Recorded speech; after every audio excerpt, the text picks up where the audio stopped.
Hi, this is Mark Wildman of Wildman Athletica, and today we are going to talk about the two-hand alternating pendulum. So today we're going to talk about our two-hand alternating pendulum, and this is going to move from outside to inside. Inside and outside are defined by the hand that you're using because you are moving both directions. So outside moves away from our center line and inside moves towards our center line. All the movements we used in previous pendulums still apply. We are going to push, maintain shoulder pack, elbow lock, tip the wrist. At the bottom of the movement, we are going to shift our hips outside the line of our feet. Our elbow is going to be locked. We are going to swing back up. On the way up, we are going to retract our shoulder blade, pull our elbow down, and settle the wrist down into our 90-degree angle. So we're going to demonstrate this with a series of weights so you can see how the technique looks with a variety of different weights. As the weight gets heavier, the movement gets bigger, as it does with everything. Anytime you lift heavier weights, everything's going to get bigger and more pronounced. If the movement looks small, the weight is light. We're going to demonstrate this movement first with a light weight. We're going to point our feet straight ahead because that's the way we walk. As we rotate our knees, if our feet are turned out and we're rotating, what you will see is people's foot collapse and the arch of their foot collapse. We would like to avoid that. So we want our feet straight ahead. If you have very flat feet already, you can cheat your feet 10 degrees in to force your ankles to do the rotation in your arch to fire, as opposed to letting your foot roll in and the outside edge of your foot roll up.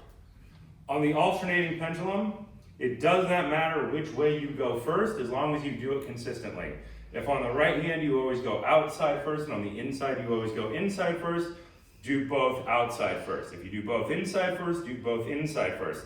But keep it consistent, because over the course of thousands of reps, if you have an odd number in your set that day, it will add up to being a lot more rotations one way than the other way. You don't have to keep it consistent across the whole training program, but keep it consistent over the course of the day.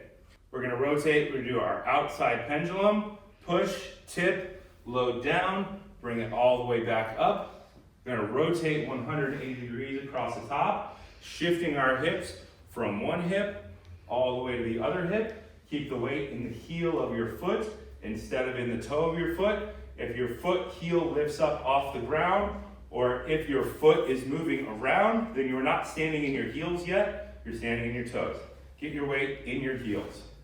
So, outside pendulum, lock, rotate 180 degrees, push, swing, pull, catch. Push, swing, pull, catch. Push, swing, pull, catch. Take it up a weight. 20-pound club, feet pointing straight ahead.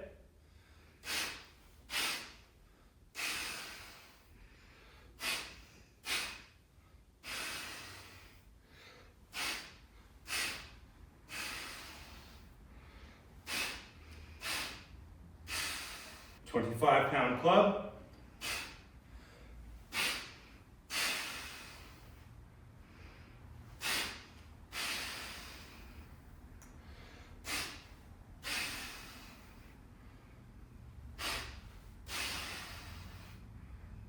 At the bottom of the movement, make sure both arms are locked out. If one arm is bending, it means that you're not rotating your chest all the way.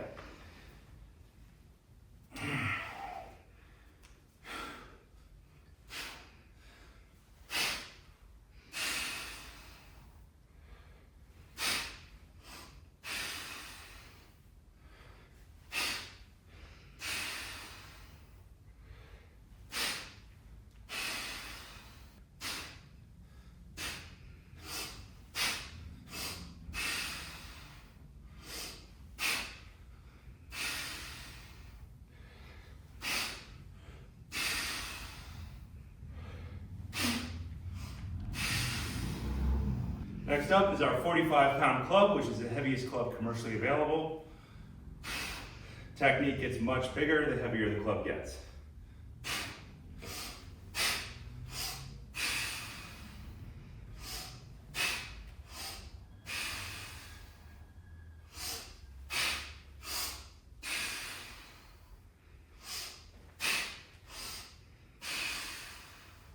Last on our demonstration is going to be a 55-pound club, which is above what's normally commercially available, but you'll see the movement gets bigger and bigger and bigger.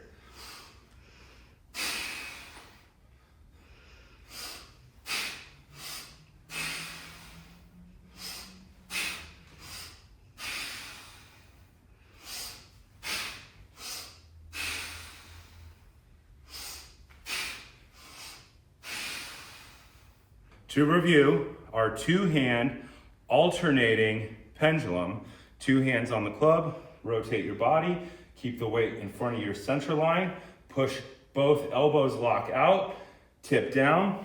At the bottom, if one elbow is bending, then your chest is not rotating. Keep your eyes on the tip of the club the whole time as you rotate across the center. If at the bottom, you're bending, you'll notice your chest is still pointed towards the floor. Point your chest at the club. So the most common problem is the bent elbows. Rotate until both elbows stay locked. If both elbows are locked and the club is pointed down at a 45-degree angle, you're probably doing it mostly correct. Keep practicing. This has been Mark Wildman of Wildman Athletica.